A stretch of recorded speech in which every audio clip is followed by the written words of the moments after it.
going on? It is TBC Tech here again today. I am Izzy, and today we're going to be reviewing the Disney Infinity Starter Pack for the Xbox 360.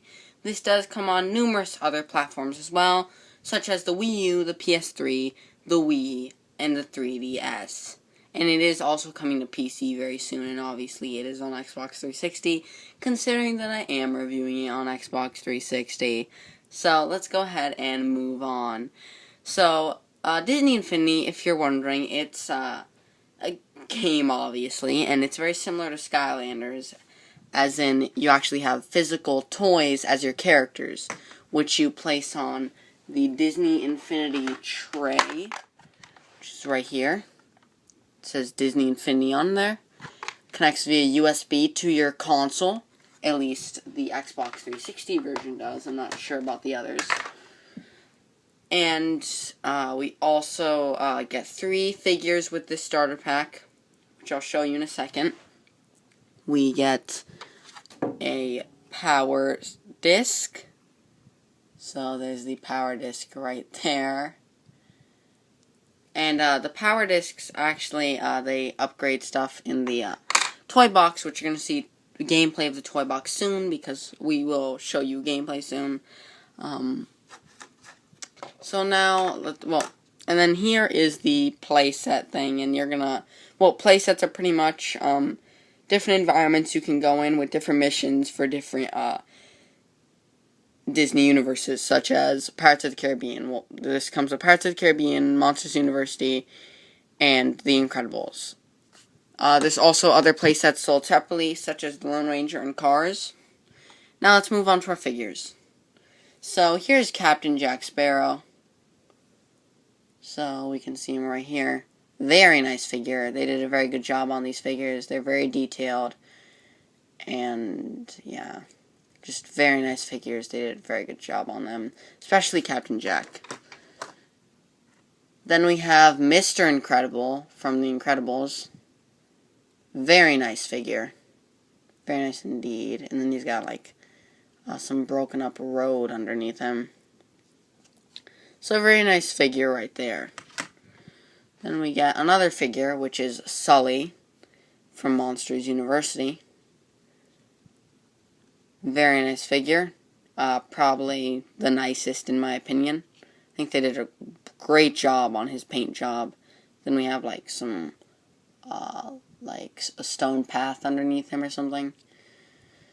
So yeah, very nice figures that you get in the starter pack. You can also buy other figures sold separately. The Disney Infinity base game retails for about $75 here in the US, while buying additional figures will cost you about $13. You can also buy figures in 3-packs, which cost you about $30 for a 3-pack, and a play set, which includes 2 figures, will cost you about $35. Is this worth it? Let's go ahead and, find out. We're going to go ahead and cut over to gameplay. Josh is going to show us some gameplay. And we're going to show you the different play sets that this comes with, the toy box mode. If I said the sandbox mode before, it's because I get confused. The toy box, sandbox, it's a bit confusing. But yeah, the toy box mode, and much more. We're going to be talking about our final verdict on the game and all that. So let's go ahead and jump in to the actual gameplay, guys. Alright guys, so for some gameplay, we're going to start out with the toy box. Now, the toy box is probably the best part of the game. You can pretty much build and do whatever you want in here. But a lot of the content is locked away behind something called spinning mode or power discs. Now, power discs, you've probably heard about. You buy a 2-pack of random power discs for $5. And it's probably really easy to get duplicates. Actually, I've heard about a lot of people getting duplicates, and that's something I don't like. I mean, the content should not have to be that complicated or difficult to get. It should have just been in-game, or you should be able to buy power disc knowing what you would get. At least that would have been halfway decent. The fact that you don't know what you get and you have to keep buying till you get what you want seems kind of like a money-hungry sort of move. I don't know. But then the spinning mode is something completely different. Now that is actually stuff you can just unlock in the game. You have to level up your character, or you have to find things in the playset mode to let you spin. Like it's like a little star I think you get or something like that. But yeah, I mean, that's not half bad. It gives you something to try to achieve, and it gives you a reason to really play a lot of the playset modes, which can be repetitive at times, and a lot of it is just very fetch quest like. But yeah, right now I'm just placing things, and Izzy's actually playing on the other screen, and he is spinning around. And we did get some frame rate issues when we were playing split screen, but it wasn't that bad, definitely not unplayable. And now I'm going to go ahead and build a racetrack so that we can race. You can pretty much build anything. You can build a hockey rink. There are many things you can do. You can even make it so it keeps score of a game, which is pretty interesting. And then you can also have these like pressure pads that'll make whatever goes on them either shrink or grow. So I was playing earlier, and I was able to make an elephant very small or very large. It's pretty fun. It's definitely the best part of the game. And yeah, Izzy's just walking around inside the castle right now, and I'm still building a racetrack.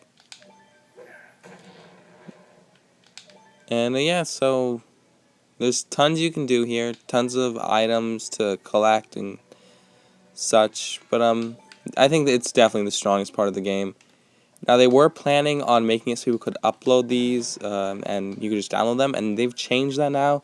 Now people have to submit it to Disney, and Disney will pick the ones they like, and then you can download them through there. So it's not as open anymore, and I really don't like that. I was looking forward to just downloading a whole bunch of custom-made worlds and having fun on them, and that's not really going to be a thing anymore, at least not as much. So now we're racing, and it's pretty cool. You can get tons of cars, tons of vehicles, helicopters, horses, trains, just tons and tons of stuff. Stagecoaches, I mean, just tons and tons of stuff. Now, we did fall off the map. I do want to point out the sky is not the default sky, neither is that ground you just saw. This is actually a power disc, Alice in Wonderland, I believe. It changes the background and such. But yeah, so now we're going to fight. You can fight with any two characters. You can play multiplayer with any two characters from Disney Infinity. Now, that's a lot different than the playset mode, where you can only play with characters from that universe.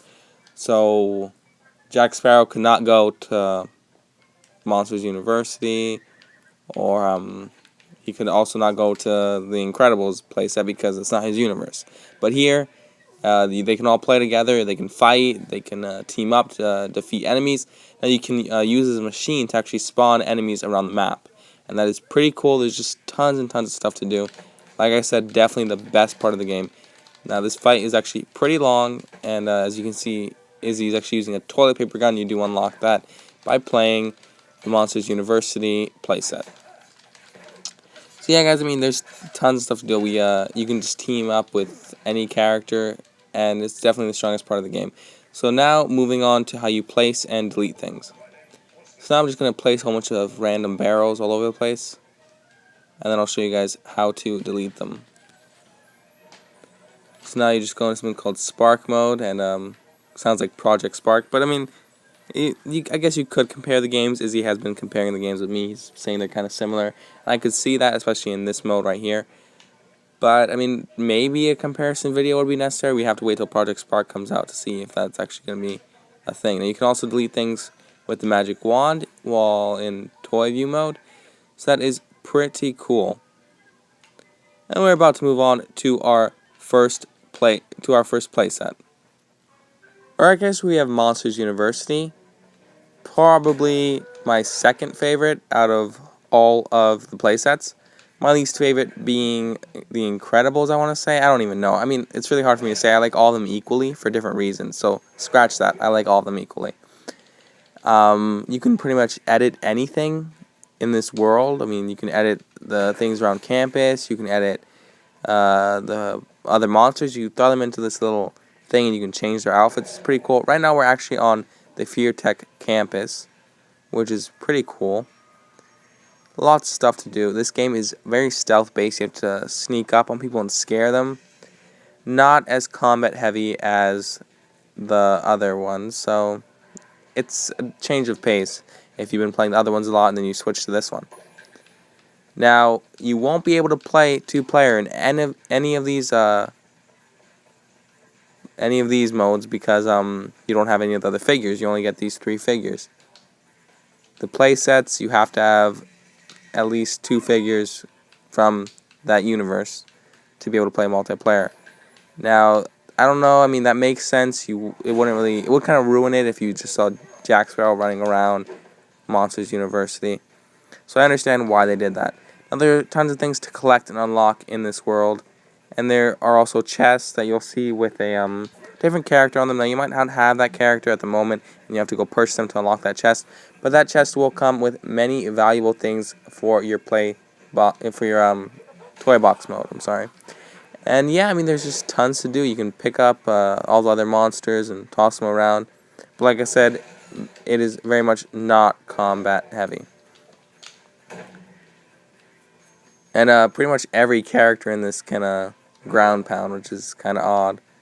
Yeah, moving on.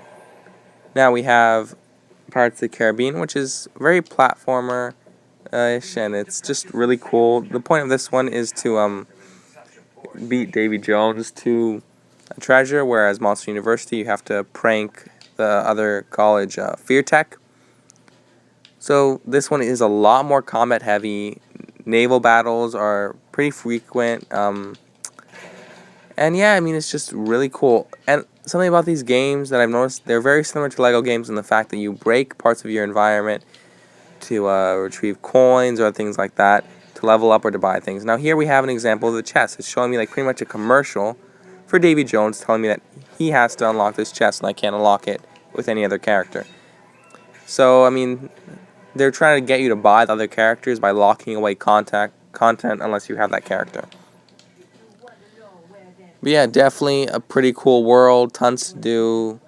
Tons of enemies to fight. Tons of ships to sink. And it's just really, really cool.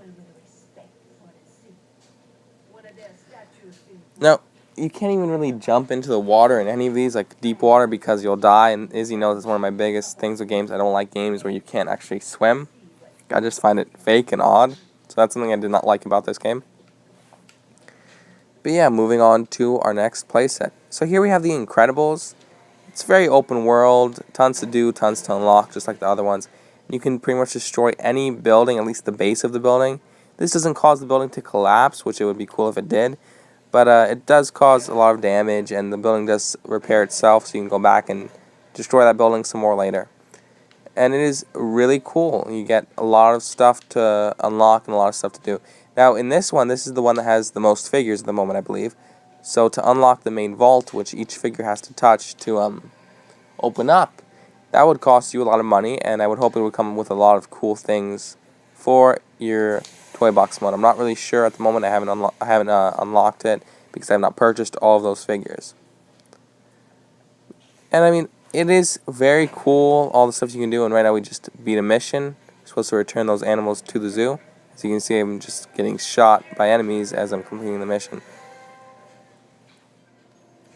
Alright guys, so overall thoughts on Disney Infinity are, it's a good game. Out of a score of 1 to 10, it gets an 8.7, we'll say. Yeah. And it's a lot of fun, so definitely check out our other videos, make sure to subscribe, and stay tuned for a lot more Disney Infinity stuff. Yeah, the only thing about this game is it is kind of overpriced for what it is. But yeah, definitely stay tuned for other Disney Infinity stuff. The game is overall worth it, in my opinion, if you're a Disney fan. And even if you're not, the toy box mode is incredible. So yeah, guys, hope you guys enjoyed the video. Peace and subscribe.